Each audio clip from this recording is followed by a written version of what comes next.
আমডাঙ্গা করুণাময়ী মঠ রথযাত্রা কখন শুরু হবে?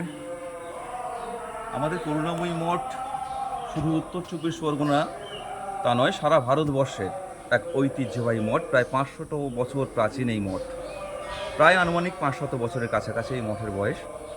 প্রতি বছর রথযাত্রা উৎসব পালিত হয়, এবারেও হচ্ছে। তবে এবারে একটু তিথি লক্ষণ অনুযায়ী 12:30টার সময় রথের প্রতীকী টান হবে। তারপরে বিকেল 5টার সময় সর্বসাধারণ যেরকম টানে সেরকম টানা হবে, কিন্তু এবারে 12:30টায় প্রতীকী টান হবে শাস্ত্রীয় নিয়ম মেনে। প্রচুর জনসমাগম হবে, প্রতি বছর যেরকম হয়।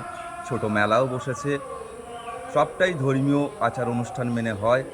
সর্বধর্মের মানুষ এখানে আসে, এটাই এখানকার ঐতিহ্য, পরম্পরা। প্রতি বছরের মতো এবারও তার কোনো ব্যতিক্রম নেই।